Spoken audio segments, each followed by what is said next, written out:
برادران اسلام، قابل صد احترام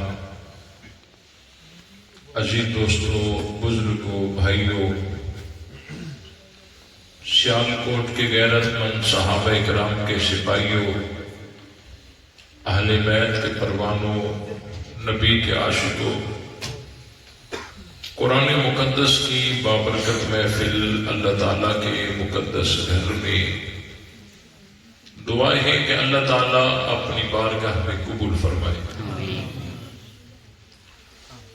اور جن ساتھیوں نے محنت کر کے اس پروگرام کا انعقاد کیا ہے اللہ تعالیٰ ان کی محنت کو قبول فرمائے۔ جو ساتھی دور دراز سے سفر کر کے اس محفل میں شریک ہوئے ہیں اللہ تعالیٰ ان سب کی حاضری کو شرف قبولیت سے نوازے، اور ہم سب کو حق سمجھ کر اس پر عمل کرنے کی توفیق بخشے۔ 17واں پارہ ہے اور سورہ حج ہے، اور آیت نمبر 41 ہے۔ پارہ کون سا ہے؟ 17۔ سورت کون سی ہے؟ حج۔ آیت کون سی ہے؟ 41۔ اللہ تعالیٰ نے اس آیت میں مہاجرین کا تذکرہ کرتے ہوئے فرمایا ہے، کیونکہ پیچھے مہاجرین کا ذکر ہے۔ پیچھے جو آیت ہے نا، الذین اخرجوا من دیارہم بغیر حق الا ان یقولوا ربنا اللہ، یہ مہاجرین کا تذکرہ ہے۔ اللہ تعالیٰ نے فرمایا کہ یہ مہاجرین ایسے لوگ ہیں، یہ بات آپ کے ذہن میں ہونی چاہیے کہ خلفائے راشدین مہاجرین میں سے، خلفائے راشدین مہاجرین میں سے، اور مہاجرین کی تعداد کتنی ہے؟ مرد عورتیں ملا کر تقریباً 114۔ مہاجرین کی تعداد کتنی ہے؟ 114۔ 114۔ اور خلفائے راشدین مہاجرین میں سے۔ اللہ تعالیٰ نے فرمایا الذین امکناہم فی الارض، یہ مہاجرین ایسے لوگ ہیں اگر ہم ان کو زمین میں تمکن دیں، طاقت دیں، حکومت دیں، یہ مہاجرین ایسے لوگ ہیں اگر ان کو ہم زمین میں تمکن دیں، طاقت دیں، حکومت دیں، تو حکومت کے نشے میں آ کر بہت سارے لوگ ڈگمگا جاتے ہیں، انا ربکم الاعلی کی صدائیں لگاتے ہیں، ان کے قدم ڈگمگا جاتے ہیں، دین سے ہٹ جاتے ہیں۔ لیکن یہ مہاجرین ایسے لوگ ہیں الذین امکناہم فی الارض، اگر ہم ان کو زمین میں حکومت دیں تو یہ کیا کریں گے؟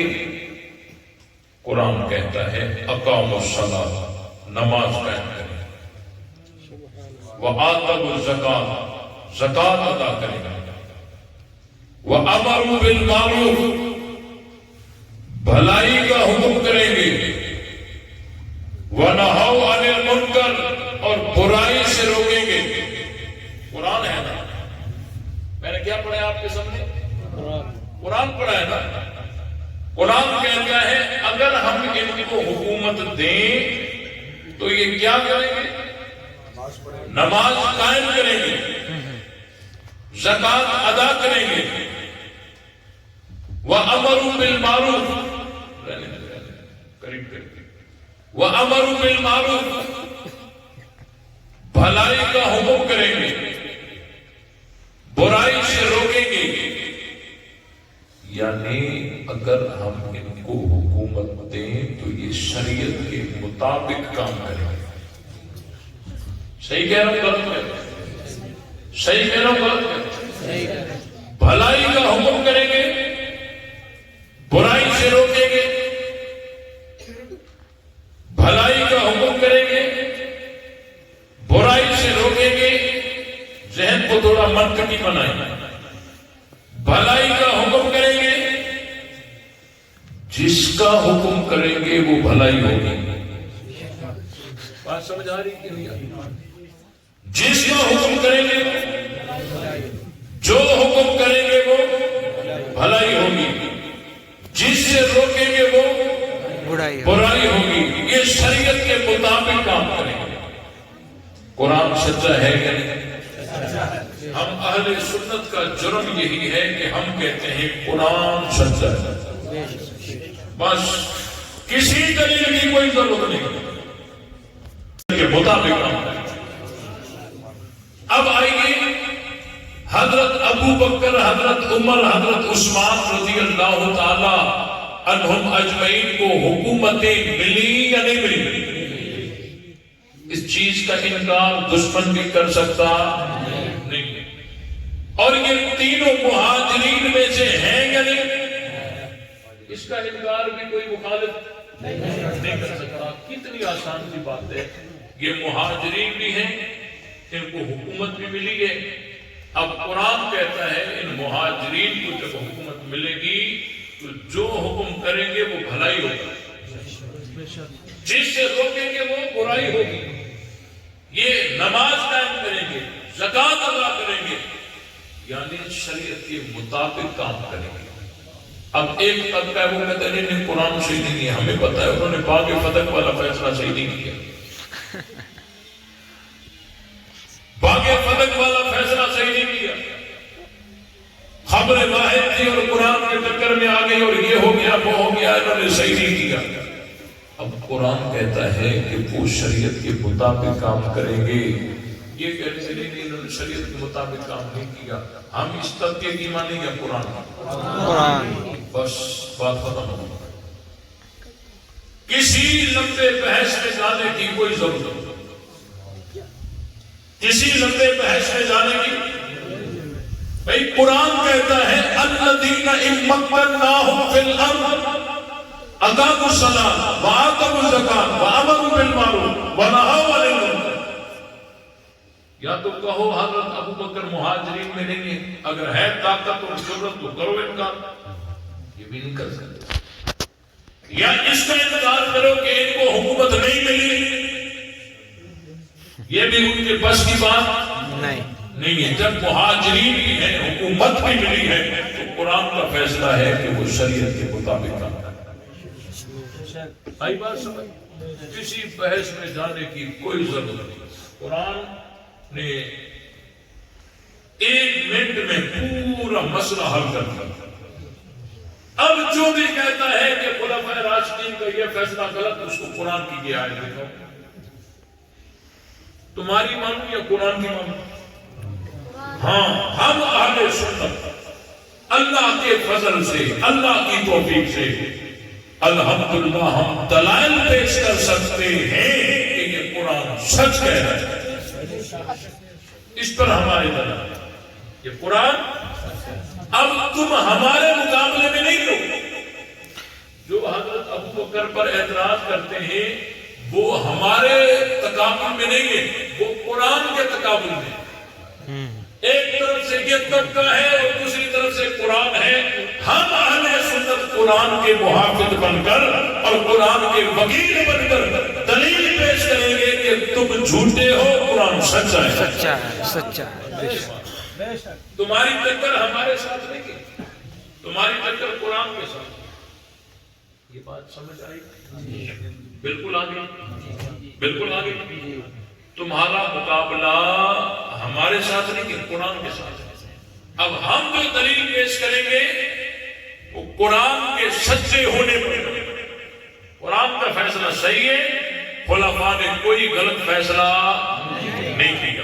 اب آئیے کہتے ہیں کہ نبی پاک صلی اللہ علیہ وسلم کی رحلت کے بعد خاتون جنت حضرت فاطمہ الزہرا رضی اللہ تعالی عنہا صدیق اکبر کی دربار میں آئی۔ لفظ پہ ذرا غور کریں، دربار میں آئی اور آ کر انہوں نے باغ فتح کا مطالبہ کیا۔ پھر حضرت ابو بکر نے گواہ مانگے، انہوں نے گواہ پیش کیے، حکومت نے رد کر دیے۔ پھر خاتون جنت نے فلاں آیت پڑھی، پھر فلاں آیت پڑھی، پھر فلاں آیت پڑھی، پھر فلاں جملہ کہا۔ اب جو جملے آج ان ذاکروں سے بن سکتے ہیں وہ بناتے آج ہیں، منسوب خاتون جنت کی طرف کرتے ہیں کہ انہوں نے یہ بھی کہا، یہ بھی کہا، یہ بھی کہا، بناتے آج ہیں، بناتے آج ہیں، منسوب وہاں کرتے ہیں کہ انہوں نے یہ بھی کہا، یہ بھی کہا، یہ بھی کہا۔ تو بالآخر حضرت ابو بکر صدیق رضی اللہ تعالیٰ عنہ نے انکار کیا اور حضرت فاطمہ ناراض ہو کر واپس چلی آئی۔ اور نبی پاک صلی اللہ علیہ وسلم کی حدیث مبارکہ ہے، فاطمہ بذات منی من آذاہا فقط آذانی، فاطمہ میرے جگر کا ٹکڑا ہے، جس نے اس کو اذیت دی اس نے مجھے اذیت دی، یوں کہہ کر پھر حضرت ابو بکر پر الزام تراشی کر دی۔ یہ اعتراض ہے، یہ کیا ہے؟ اعتراض۔ اس کا جواب سماعت فرمائیں۔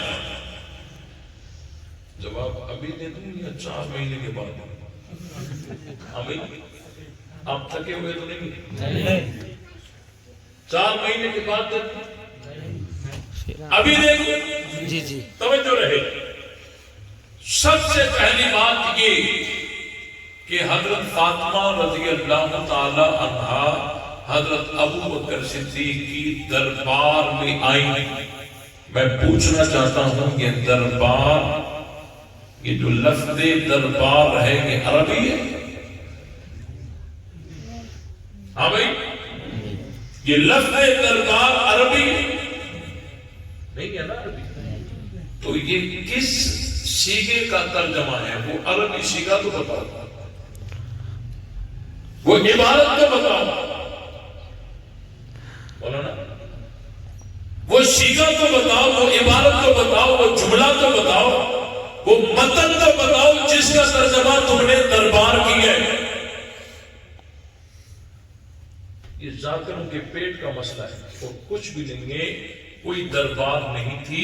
حضرت ابو بکر صدیق رضی اللہ تعالیٰ عنہ مسجد نبوی میں بیٹھ کر لوگوں کے مسائل حل کیا کرتے، کوئی دربار نہیں۔ اور یہ منظر کشی یوں کرتے ہیں جیسے کوئی حضرت ابو بکر کا بڑا کوئی تخت ہو اور اس پر بڑے تکیے لگا کر حضرت ابو بکر صدیق رضی اللہ تعالیٰ عنہ ٹیک لگائے بیٹھے ہوئے ہوں، 4 نوکر اس طرف سے پنکھا لگا رہے ہو، 4 نوکر اس طرف سے پنکھا لگا رہے ہو۔ منظر کشی یوں کرتے ہیں کہ آگے نبی کی بیٹی کھڑی ہو کر بات کر رہی ہو، یہ منظر کشی کرتے ہیں۔ یہ ان کے پیٹ کا مسئلہ ہے، کوئی دربار نہیں تھی۔ حضرت ابو بکر صدیق اپنے جو ہے مسائل جو تھے لوگوں کے، وہ مسجد نبوی میں بیٹھ کر حل کیا، کوئی دربار نہیں۔ یہ بات سمجھ آ گئی؟ یہ بات آگے سمجھ۔ اگلی بات، حضرت فاطمہ رضی اللہ تعالی عنہا حضرت ابو بکر صدیق کے دربار میں گئیں، یہ بات بھی غلط ہے۔ حضرت فاطمہ رضی اللہ تعالی عنہا حضرت ابو بکر کے پاس گئی ہی نہیں ہے، گئی ہی نہیں۔ نبی کے پاک صلی اللہ علیہ وسلم کی رحلت کے بعد حضرت ابو بکر کے پاس حضرت فاطمہ باغ فتح مانگنے کے لیے گئی ہی نہیں ہے۔ آئے کوئی ہم سے بات کرے، اللہ کے فضل سے دلائل رکھتے ہیں، حضرت فاطمہ وہاں گئی ہی نہیں ہے۔ جس خاتون جنت کی پاک دامنی کا عالم یہ ہو کہ آخری وقت میں پریشانی کا اظہار کرتی ہے کہ میرا جب جنازہ اٹھایا جائے گا اس جنازے پر چادر ڈال دی جائے گی تو اس چادر پر بھی غیر محرم کی نظر نہیں آنی چاہیے. تو صدیق اکبر کی بیوی حضرت اسماء بنت امیس رضی اللہ تعالی عنہما نے ایک باپردہ چارپائی بنا کر دکھائی. اس باپردہ چارپائی کو دیکھ کر حضرت فاطمہ مسکرانے لگی اور یہ حضرت فاطمہ کی نبی کی رحلت کے بعد پہلی مسکراہٹ تھی جس کا سبب صدیق اکبر کی بیوی بنی. اور حضرت فاطمہ نے وصیت کی کہ میرا جنازہ تیار صدیق اکبر کی بیوی ہے. یہ تو ناراضگی تھی. جنازہ خاتون جنت کا ہے اور ان کو سنوارنے والی حضرت ابو بکر کی بیوی. جس خاتون جنت کی پاک دامنی کا عالم یہ ہو، علی سے وصیت کرتی ہوں کہ میرا جنازہ رات کے اندھیرے میں اٹھانا تاکہ غیر محرم کی نظر میرے جنازے تک بھی نہ آئے. ہم کیسے مان سکتے ہیں کہ وہ خاتون جنت چند کھجوروں کے لیے حضرت علی کے ہوتے ہوئے اور علی کو ساتھ لیے بغیر اکیلے حضرت ابو بکر کے پاس چلی جائے؟ ہم مانتے نہیں خاتون جنت وہاں گئی ہی نہیں ہے. یہ بات سمجھ آئی؟ بخاری شریف کے اندر دو سیغے آئے، جاءت اور ارسلت. جہاں جات آیا ہے یہ مجازن ہے، جہاں ارسلت آیا ہے یہ حقیقت ہے. کبھی کبھی فعل کی نسبت فاعل کی طرف سے حقیقی ہوتی ہے، کبھی مجازن ہوتی ہے. یہ بات سمجھ آئی کہ نہیں؟ اب دیکھیں کہتے ہیں نواز شریف نے امن کروا دیا، حالانکہ ڈنڈے اٹھائے تو ایسے جو پولیس والے کر رہے ہوتے ہیں نا.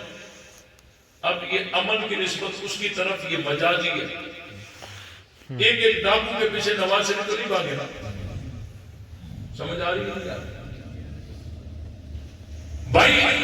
اس ایم پی اے نے پورا شہر بنا دیا. کہتے نہیں کہتے اس ایم پی اے نے روڈ بنائے. یہ روڈ کس نے بنائے؟ فلاں ایم پی اے نے بنوائے. وہ ایم پی اے خود ٹوکریاں اٹھا کے اس میں ڈالتا ہے؟ نہیں، وہ کرتے دوسرے ہیں. یہ نسبت اس کی طرف ہوتی ہے. کبھی کبھی فعل کی نسبت فاعل کی طرف حقیقی ہوتی ہے، کبھی مجازن ہوتی ہے. بات سمجھ آئی کہ نہیں؟ بھائی یہ مسجد کس نے بنوائی ہے؟ بڑے سیٹ کے اوپر ہاتھ رکھتے ہیں اس نے بنوائی، اس نے بنائی ہے. میں نے بنایا، یہ مدرسہ میں نے بنایا، یہ مسجد میں نے بنائی ہے. حالانکہ اینٹیں تو مزدور اٹھا رہے ہوتے ہیں. یہ نسبت کیا ہوتی ہے؟ مجازن ہوتی ہے. ٹھیک ہے؟ اور کبھی کبھی نسبت حقیقی ہوتی ہے. تو یہاں پر جہاں جات آیا ہے کہ مجازن ہے، جہاں ارسلت آیا ہے کہ حقیقت ہے. دیکھیں ہم کسی کی شکایت کرنے کے لیے کبھی تھانے چلے جاتے ہیں، کبھی کورٹ میں خود نہیں جاتے، بندہ بھیج دیتے. پھر کبھی نمبردار کے پاس بندہ بھیج دیتے ہیں. کہیں خود چلے گئے، کہیں بندہ بھیج دیا.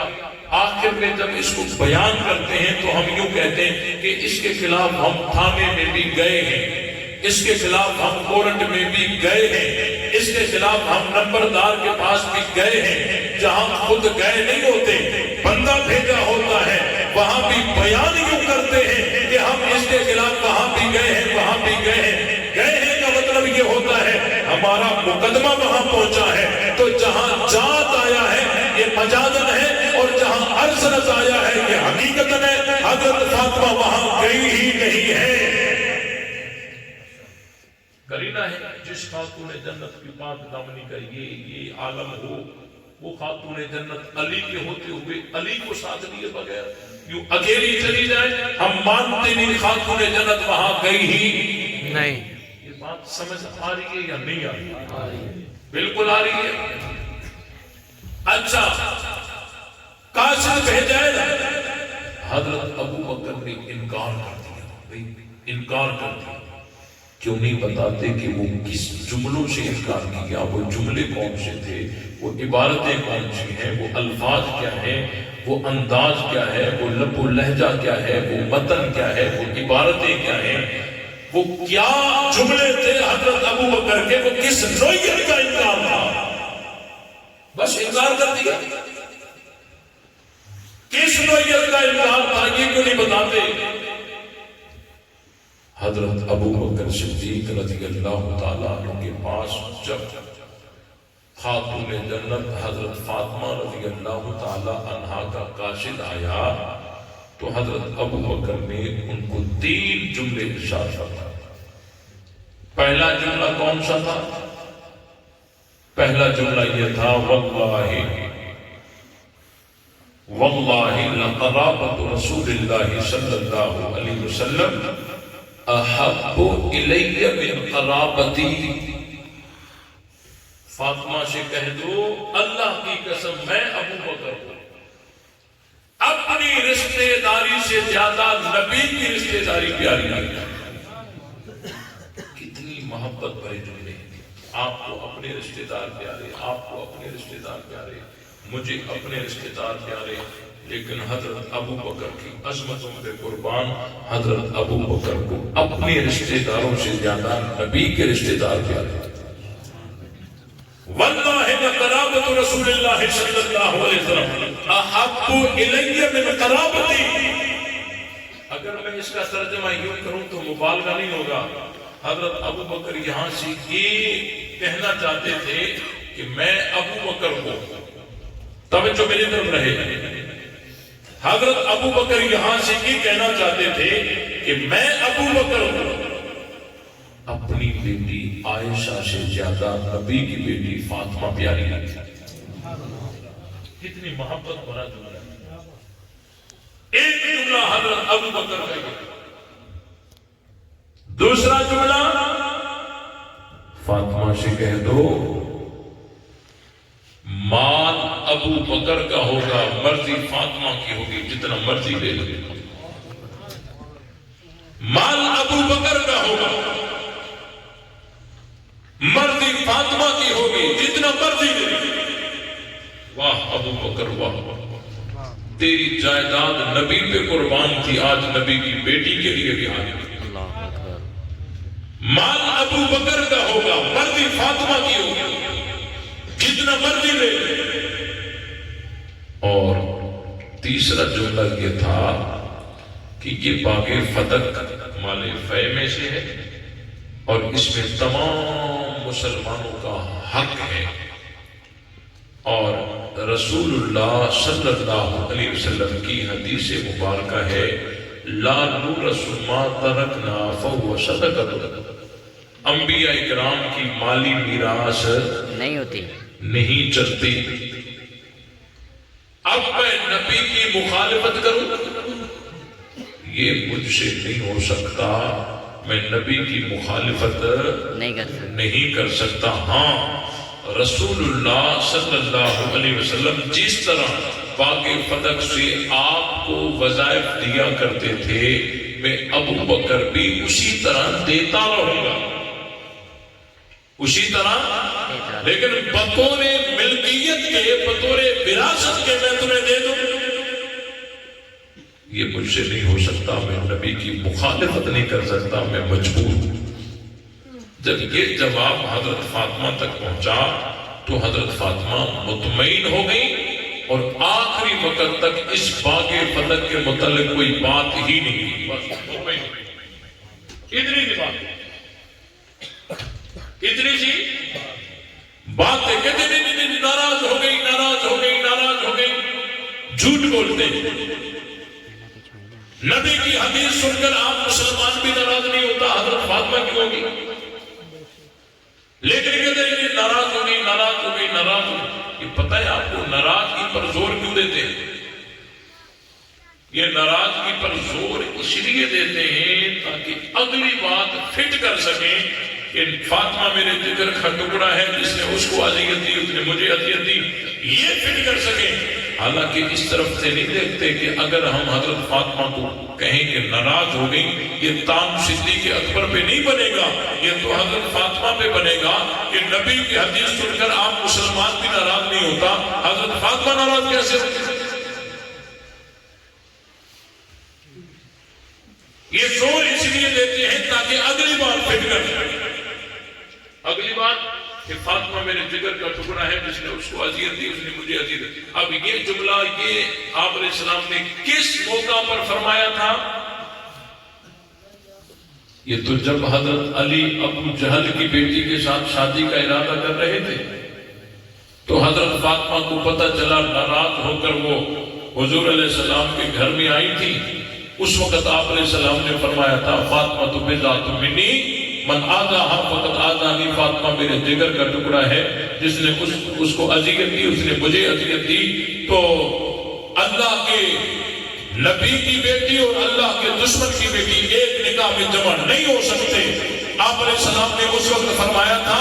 اور اسی فرمان کی وجہ سے جب تک حضرت فاطمہ زندہ تھی حضرت علی نے کوئی اور شادی نہیں کی تھی۔ یہ تو وہاں کا فرمان یہاں فٹ کرتے ہیں، شرم بھی نہیں آتی۔ یہ بات سمجھ آئی کہ نہیں آئی؟ اب آگے سے کہتے ہیں دیکھو جی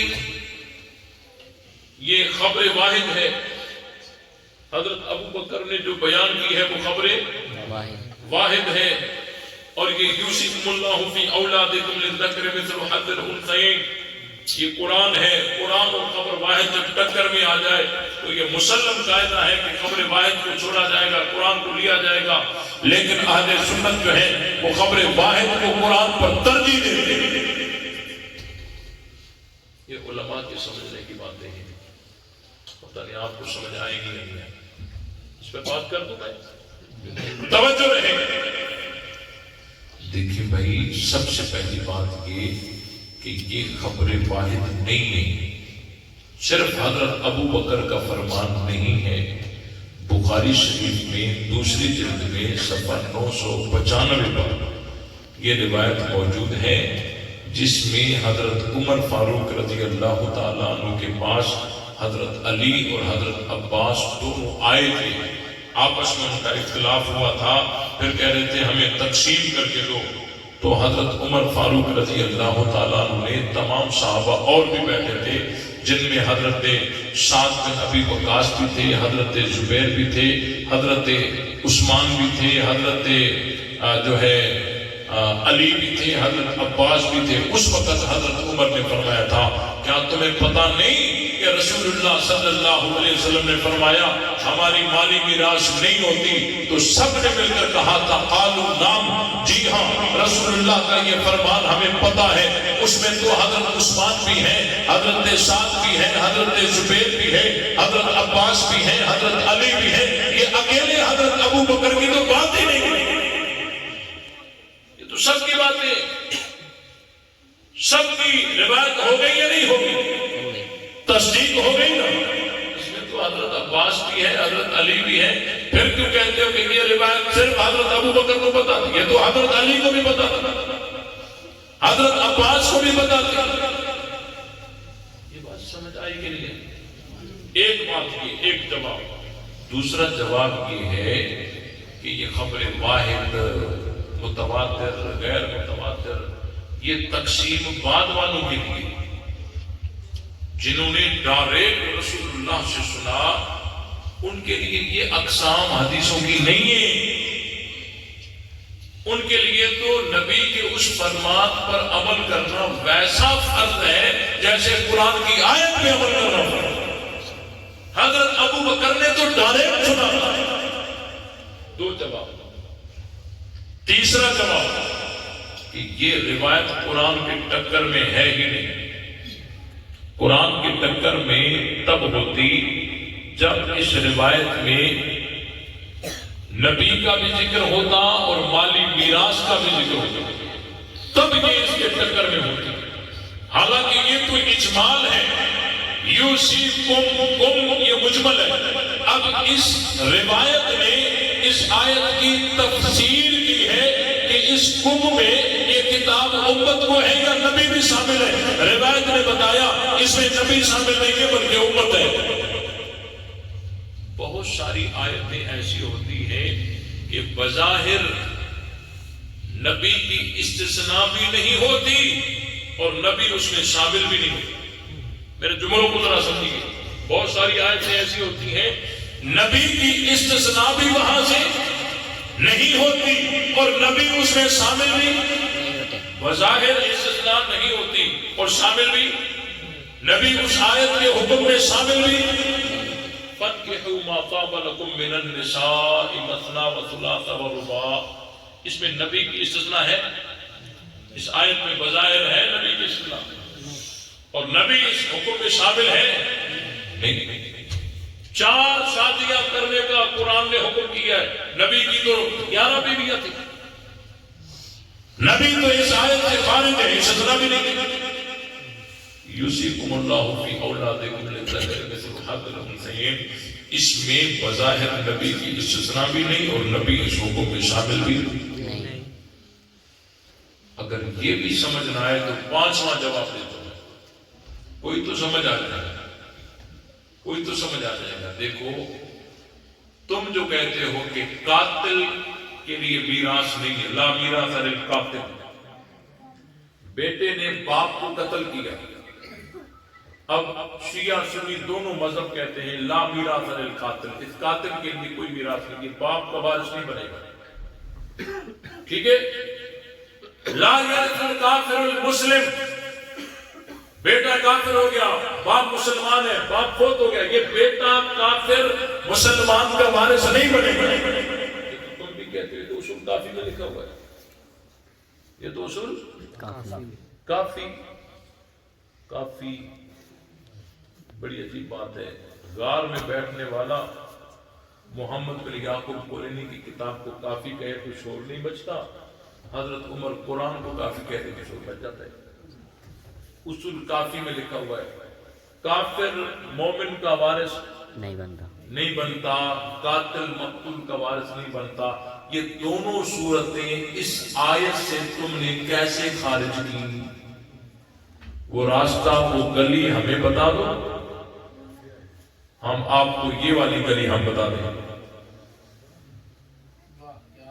یوصیکم اللہ فی اولادکم للذکر مثل حظ الانثیین، اس سے قاتل کی استثناء تو نہیں ہے نا، اس آیت میں نہیں ہے، لیکن پھر بھی تم اس قاتل کو اس میں شامل نہیں کرتے۔ قاتل والی صورت اس سے نکالتے ہو اور کافر والی صورت اس سے نکالتے ہو۔ پتہ چلا کہ اس آیت کا جو حکم ہے یہ عام مخصوص منہ البعض ہے، اور جس آیت کا حکم عام مخصوص منہ البعض ہو اس آیت کے حکم میں امکان تفصیل باقی رہے۔ یہ بات سمجھ آئی کہ نہیں؟ یہ بات میں نے علماء کے لیے کر دی، عوام بور ہو گئی، میں دیکھ رہا ہوں آنکھیں سرخ ہو گئی، پتہ نہیں غصے میں یا نیند میں۔ توجہ رہے، حضرت ابو بکر نے باغ فتح نہیں دیا، حضرت ابو بکر نے باغ فتح نہیں دیا۔ یہ ڈکوسلے ہوتے ہیں نا ان کے، میں آپ کو کیونکہ دلائل کی دنیا میں تو الحمدللہ یہ اہل سنت کا مقابلہ نہیں کر سکتے۔ ڈکوسلے ان کی یہاں تو فیکٹریاں ہیں، ڈکوسلوں کی فیکٹریاں ہیں۔ میں پنجاب کے ایک علاقے میں تقریر کی غرض سے گیا تو وہاں تقریر کر کے جیسے میں فارغ ہوا تو ایک بوڑھا بابا سا تھا، اس کو لے آئے، کہنے لگے مولوی صاحب اس کے کچھ اشکالات ہیں، آپ سے یہ سوال کرے گا۔ میں نے کہا ایسوں کو تو ہم ڈھونڈتے ہیں، ایسوں کو تو ہم ڈھونڈتے ہیں، لے آؤ۔ وہ آگے بیٹھا، وہ کہنے لگا مولوی صاحب میرا ایک سوال بھی ہے اور شرط بھی ہے۔ میں نے کہا شرط کون سا ہے؟ اس نے کہا شرط یہ ہے کہ آپ نے جواب ہاں یا نہ میں دینا، آگے بات نہیں کرنی، آگے بات۔ میں نے کہا کہ بھائی کوئی قرآن میں کوئی حکم آیا ہے کہ مسئلہ ہاں یا نہ میں سمجھاؤ؟ کوئی حدیث میں حکم آیا کہ مسئلہ ہاں یا نہ میں سمجھاؤ؟ تم سوال کرو میں جواب دوں گا، کہتے نہیں آپ نے جواب ہاں یا نہ میں دینا۔ اب دیکھو قرآن میں بھی حکم نہیں آیا، حدیث میں بھی نہیں آیا، لیکن ان کا اپنا ڈکوسلا بنایا ہوا ہے نا، جب قرآن میں بھی نہیں حدیث میں بھی نہیں، ہاں یا نہ میں جواب دوں۔ بوڑھا آدمی تھا، میں نے کہا یہ کیا سوال ہے؟ میں نے کہا مجھے شرط منظور ہے، سوال کرو۔ اس نے مجھے کہا کہ میرا پہلا سوال یہ ہے کہ کیا نبی پاک صلی اللہ علیہ وسلم کی رحلت کے بعد خاتون جنت حضرت فاطمہ نے صدیق اکبر سے باغ فتح کا مطالبہ کیا تھا؟ ہاں یا نہ میں جواب دوں۔ آگے بات نہیں کرنی۔ جو بوڑھے ہوتے ہیں نا، ان کی سروس زیادہ ہوتی ہے۔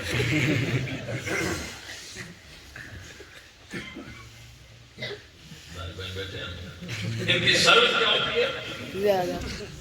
زیادہ ہوتی ہے۔ تو جس لائن میں ہوگا وہ سروس زیادہ ہوگی۔ اگر نیکی والی لائن میں ہوگا تو اس میں سروس زیادہ ہوگی، اگر گمراہ ہوگا تو وہاں سروس بہرحال ان کی سروس زیادہ ہوگی۔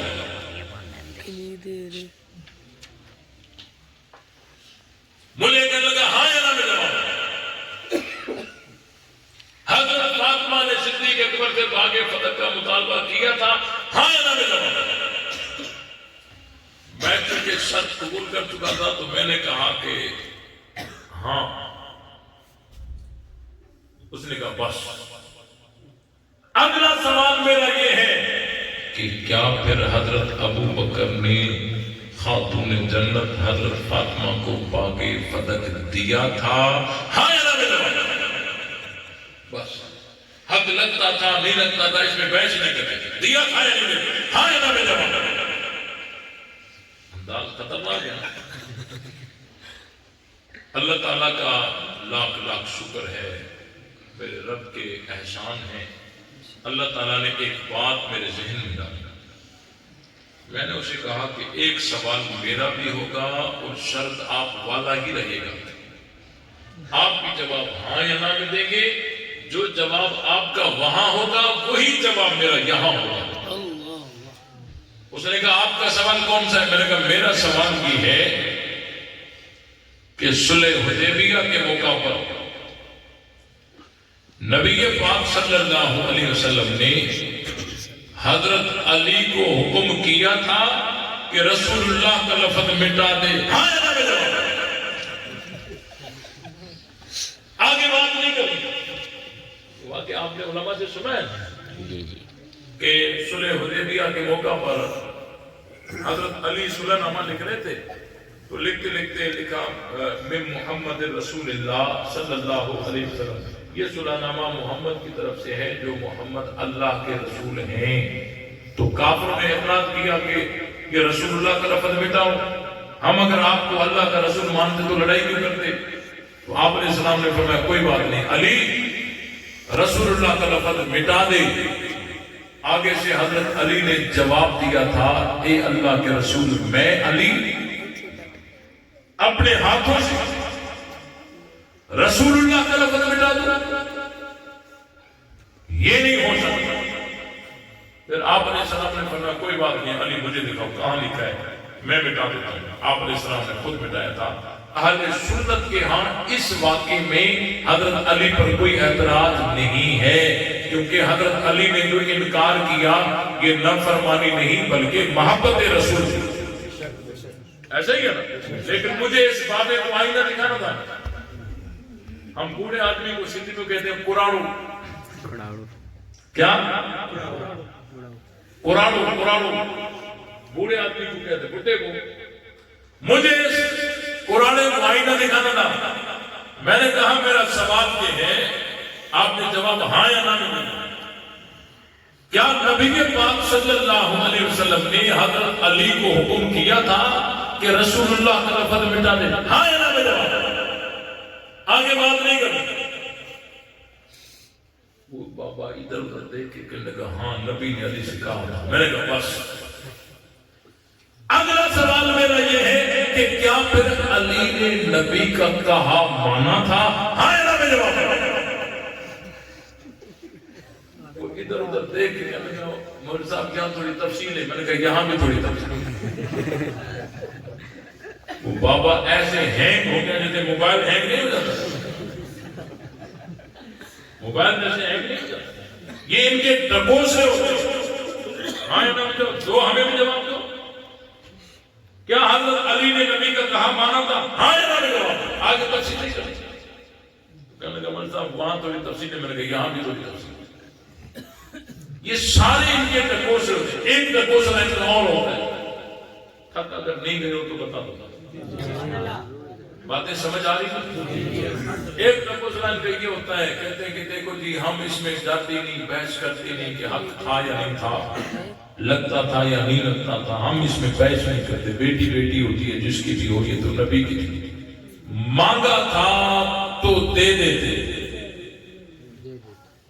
ہم اس میں بحث نہیں کرتے کہ حق لگتا تھا نہیں لگتا تھا یا نہیں تھا۔ بیٹی بیٹی ہوتی ہے، جس کی بھی ہو، یہ تو نبی کی بیٹی تھی، مانگا تھا تو دے دیتے۔ یہ ہے ڈبوسلا، بڑا زہریلا ڈبوسلا ہے، اس کو ذرا سمجھیے۔ میں نے کہا کہ اگر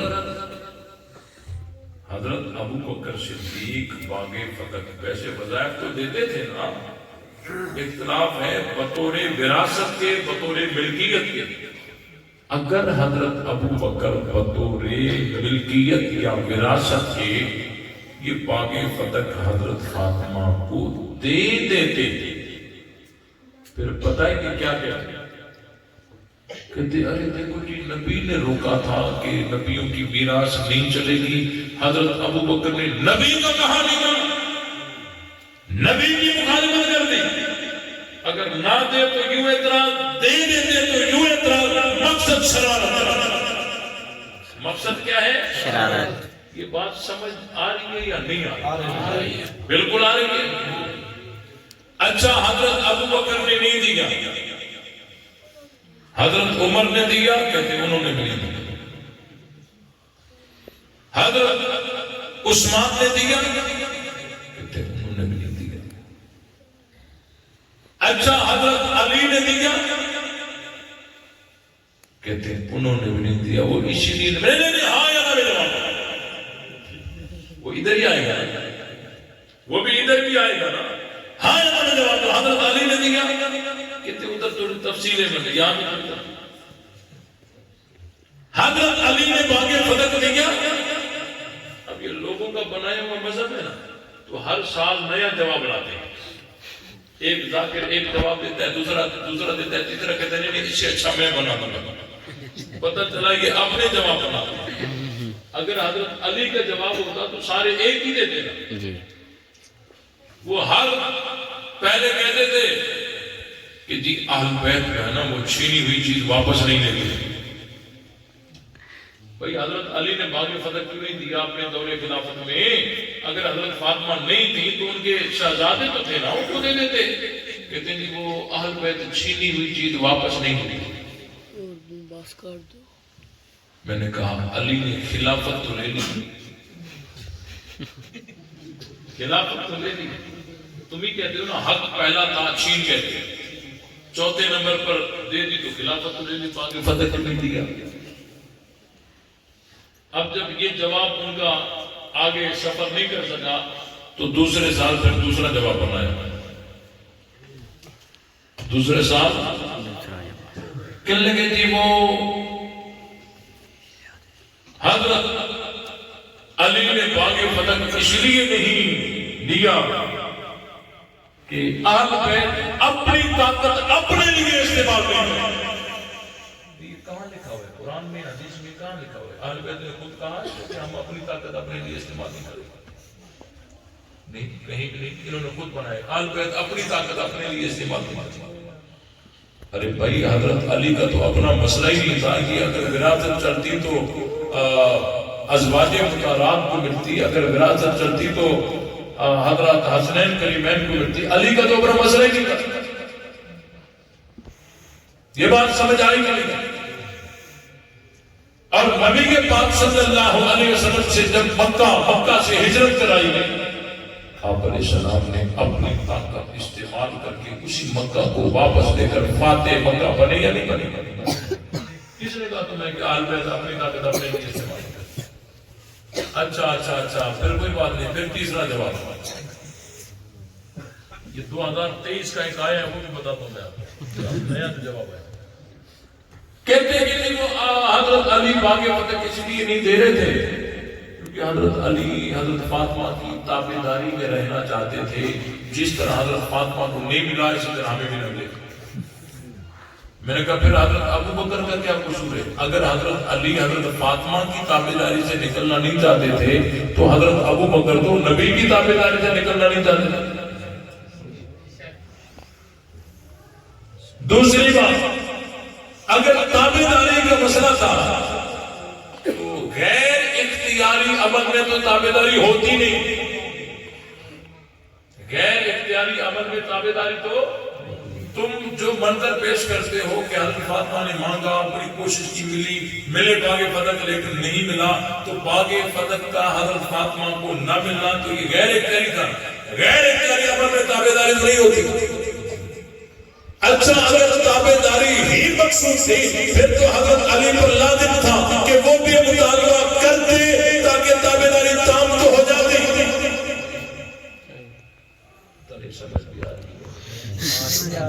اوپر سے جا رہی۔ اب یہ بھی جب جواب ان کا نمبر پڑا 2023 کا ایک نیا جواب ہے۔ صحیح کہہ رہا ہوں، آپ ہنس رہے ہیں، یہ مذاق تھوڑی ہے، یہ ذات کے مقابلے سے بنا دیں، تم نے یہ جواب بنا لیا تو میں اسے اچھا بنا دوں۔ اب 2023 میں جواب آیا، بتاؤ کون سا جواب ہے؟ یہ پھر کبھی بتاؤں گا، 25 میں بتا دوں گا، ابھی بتا دوں۔ جی جی ہاں بھائی، کہتے کوئی جی حضرت علی فارغ کب تھے؟ جنگ جمل، جنگ سفین، جنگ نہروان، اتنی ساری جنگیں تھی، حضرت علی تو فارغ ہی نہیں تھے۔ میں نے کہا جنگیں تو نبی کے زمانے میں بھی تھی لیکن احکام شرعی نافذ ہوتے رہے، جنگیں تو حضرت ابو بکر کے زمانے میں بھی تھی لیکن احکام شرعی نافذ ہوتے رہے، جنگیں تو حضرت عمر کے دور میں بھی تھی لیکن احکام شرعی نافذ ہوتے رہے، جنگیں تو حضرت عثمان کے بھی دور میں تھی لیکن احکام شرعی نافذ ہوتے رہے۔ اگر جنگیں یہاں تھی تو یہاں بھی احکام شرعی نافذ ہوتے رہے۔ علی کے زمانے میں بھی احکام شرعی نافذ ہوئے ہیں۔ اگر یہ فیصلہ غلط ہوتا تو علی اس کو ریجیکٹ کرتے، لیکن اب یہ فیصلہ غلط تھا ہی نہیں۔ فیصلہ حضرت ابو بکر نے کیا، مہر حضرت علی نے لگائی۔ آج کے بعد کوئی آپ سے سوال کرے نا حضرت ابو بکر نے باغ فتح کیوں نہیں دیا، تو آپ اسے کہیں گے علی نے کیوں نہیں دیا۔ وہ کہیں گے علی نے اس لیے نہیں دیا، تو ہم بھی کہیں گے حضرت ابو بکر نے اس لیے نہیں دیا۔ ہاں گرم کے بات سمجھ آئی کہ نہیں؟ حضرت ابو بکر، ہم حضرت خدا نہ خواستہ کوئی یہ نہ سمجھے کہ ہم حضرت علی پر اعتراض کر رہے ہیں، نا ان کو آئینہ دکھا رہے ہیں۔ حضرت ابو بکر نے باغ فتح کیوں نہیں دیا؟ بھئی کس کو کہتے ہیں؟ حضرت فاطمہ کو۔ تمہارے عقیدے کے میں وہ معصوم ہے نا، تو حضرت ابو بکر نے ایک معصوم کو نہیں دیا، اور علی کے زمانے میں تو دو معصوم تھے، ایک حضرت حسن اور حضرت حسین۔ علی نے دو کو کیوں نہیں دیا؟ تم دو کا جواب دو، ہم ایک کا دے دیں گے۔ تم دو کا دے دو، ہم ایک کا دے دیں گے۔ اگر ذوق ہو تو ایک اور بات بھی ہوتی ہے۔ اصول کافی میں لکھا ہوا ہے، بڑے مزے کی بات ہے۔ لوگوں کا بنایا ہوا مذہب ہے نا، انہیں یہ سمجھ نہیں آتی کہ وہاں ہم لکھ کیا آئے ہیں اور یہاں کہہ کیا رہے ہیں۔ جھوٹے آدمی کو حافظہ نہیں ہوتا نا، وہاں لکھ کیا آئے ہیں، یہاں دعویٰ کیا کر رہے ہیں۔ اصول کافی میں لکھا ہوا ہے کہ اگر خلیفہ ناحق ہو اور اس کی طرف کوئی مقدمہ لے کر جائے، یہ میری بات ذرا غور سے سمجھ کر رہے ہیں، اگر خلیفہ ناحق ہو اور اس کی طرف کوئی مقدمہ لے کر جائے تو انہوں نے لکھا ہے کہ مقدمہ لے کر جانے والا گنہگار ہوگا. اب آیا نا پاٹ کے نیچے. اگر خلیفہ ناحق ہو، بادشاہ ناحق ہو اور اس کے پاس کوئی مقدمہ لے کر جائے تو مقدمہ لے کر جانے والا گنہگار ہوگا. اب ہم ان بناسپتی مومنین سے پوچھتے ہیں. بناسپتی مومنین، بناسپتی ہے مومنین، ان کو نہیں کہنا چاہیے. ہم ان سے پوچھتے ہیں کہ حضرت ابو بکر خلیفہ برحق یا ناحق؟ تم بتاؤ. اگر یہ کہتے ہیں برحق تب بھی مرتے ہیں، مذہب جاتا ہے. اگر یہ کہتے ہیں کہ حضرت ابو بکر خلیفہ ناحق تھے تو پھر تم ہی کہتے ہو کہ حضرت فاطمہ وہاں مقدمہ لے کر گئی. تو لے کر جانے والا تو اصول کافی کی روشنی میں تو لے کر جانے والا گنہگار ہوگا. اگر حضرت ابو بکر خلیفہ ناحق ہیں تو پھر حضرت فاطمہ کو معصوم کہنا چھوڑ دو. اگر حضرت فاطمہ کو معصوم کہتے ہو تو صدیق اکبر پہ بھونکنا چھوڑ دو. تیسرا کوئی راستہ نہیں. ادھر جاؤ گے بھی مرو گے، ادھر جاؤ گے بھی مرو گے. میں نے 2 گڑھے کھود دیے ہیں، بٹی لیے کھڑا ہوں، جہاں سو جاؤ، میں تو دفنانے آیا ہوں. ہم پوچھتے ہیں حضرت ابو بکر خلیفہ برحق یا ناحق؟ تم بتاؤ، جو مرضی ہو جواب دے دو. اگر کہتے ہو حضرت علی، حضرت ابو بکر خلیفہ برحق ہے، تیرا مذہب جاتا ہے، تیرا مذہب جاتا ہے. تو ضرور مذہب کو بچائے گا، بچا کر کہے گا حضرت ابو بکر خلیفہ ناحق تھے. اگر ناحق تھے تو حضرت فاطمہ کو معصوم کہنا چھوڑ دو. اب اگر عصمت سے ہاتھ اٹھاتا ہے تب بھی اس کی بیڑی غلط ہوتی ہے، اس کا بیڑا غلط ہوتا ہے کہ معصومیت کو 12 معصوم کو ساری چیزیں تو 11 ہو گئے ہیں. 14 معصوم تھے نا، وہ تو پھر 13 ہو گئے. ایک تو فرضی ہے، پھر 12 ہو گئے. اگر کہتے ہیں نہیں حضرت ابو بکر خلیفہ برحق ہے تو بھی موت ہے، اگر ناحق ہے تو بھی موت ہے. اگر ناحق کہتا ہے تو حضرت فاطمہ کو معصوم کہنا چھوڑ دے. اگر حضرت فاطمہ کو معصوم کہتا ہے تو صدیق اکبر پہ بھونکنا چھوڑ دے. بات تیرے گھر کی ہے، لا کے تیرے دروازے پہ رکھ لیے، مان. یہ باتیں سمجھ آ رہی ہے یا نہیں آ رہی؟ بالکل آ رہی ہے. دیکھیں صحابہ، ہاں ابن ابی الحدیث شرح ناظر البلاغہ 34 جلد میں لکھا ہوا ہے. حضرت امام محمد باقر رحمۃ اللہ علیہ سے کسی نے پوچھا ارائیت ابا بکر و عمر هل ظلماکم من حقکم شیئا، کہ ابو بکر و عمر کے بارے میں بتائیے کیا انہوں نے آپ لوگوں کا حق غصب کیا ہے؟ امام محمد باقر نے جواب دیتے ہوئے فرمایا ما ظلمنا من حقنا مثقال حبۃ من خردل. ابو بکر و عمر نے ہمارے اوپر رائی کے دانے کے برابر بھی کوئی ظلم نہیں کیا. رائی کے دانے کے برابر بھی کوئی ظلم نہیں کیا. امام محمد باقر کے بھائی امام زید شہید، ان سے کسی نے پوچھا کہ حضرت ابو بکر نے جو فدق کے بارے میں فیصلہ کیا وہ فیصلہ کیسا تھا؟ تو امام زید شہید نے جواب دیا لو کنت مکان ابی بکر، جاگ رہے ہو جی، لو کنت مکان ابی بکر لحکمت کما حکم به ابو بکر فی فدق. اگر میں ابو بکر کی جگہ ہوتا تو میں بھی وہی فیصلہ کرتا جو ابو بکر نے کیا.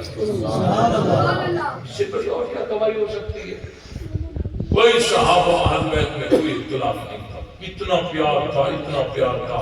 بیٹا علی کا ہے نام ابو بکر ہے، بیٹا علی کا ہے نام عمر ہے، بیٹا علی کا ہے نام عثمان ہے. بیٹی علی کی ہے زوجہ عمر کی.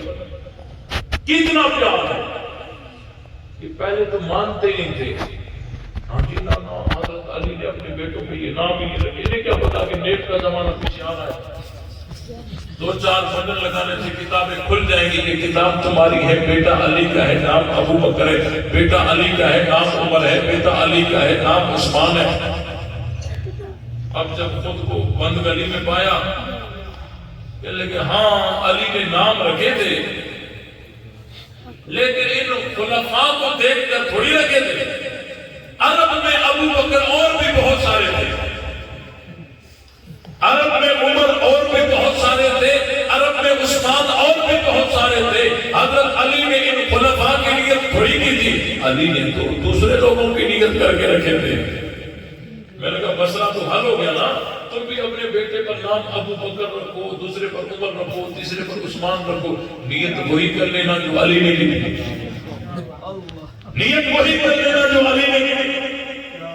لیکن رکھتے پھر بھی اس سے پتہ چلتا ہے کہ یہ زبانوں سے انکار کرتے, دل ان کا مانتا ہے.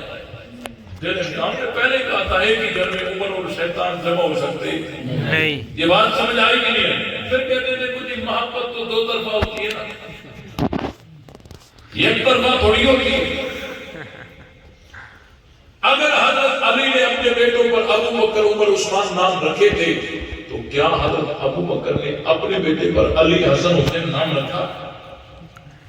حضرت عمر نے اپنے بیٹوں پر علی حسن حسین نام رکھے؟ محبت تو 2 طرفہ ہوتی ہے, ایک طرفہ تو نہیں ہوتی. اگر علی نے رکھے تو انہوں نے کو نہیں رکھے. اس سوال کا جواب اگلے سال دیتے دیکھ ہی جائیے ابھی دیکھیں. جی جی توجہ رہے بھائی. دیکھیں, نام رکھنا محبت کی دلیل ہے, نام نہ رکھنا نفرت کی دلیل نہیں. قبر سے خوشبو کا آنا حق کی دلیل ہے, قبر سے خوشبو کا نہ آنا ناحق کی دلیل نہیں. کیا بھائی آپ میں سے وہ آدمی ہاتھ اوپر کریں جس کے بیٹے کا نام ابو بکر ہوتا. ایک تیرے بیٹے کا نام بھی ابو بکر ہے؟ نہیں رکھیں نہیں. دیکھو توجہ. ایک آدمی ایسا یہاں ہے جس کے بیٹے کا نام کیا ہے؟ ابو بکر. ہاتھ نیچے کرے. اب وہ ہاتھ اوپر کرے جس کے دلوں میں حضرت ابو بکر کی محبت ہے. اب دیکھو سب کی ہاتھ اوپر ہے. نام رکھنا محبت کی دلیل ہے. انہوں نے نام نہیں رکھا لیکن محبت پھر بھی ہے. تو نام رکھنا محبت کی دلیل ہے, نام نہ رکھنا نفرت کی دلیل نہیں. سمجھ آ رہی نہیں آ رہی؟ اور اس کا تیسرا جواب بھی سمجھیں. یہ دیکھیں,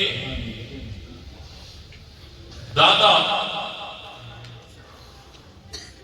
فوت ہو گیا, 1 مہینے کے بعد بیٹا پیدا ہوا, دادے کا نام بیٹے پر رکھ دیا. ہوتا ہے نا ایسا؟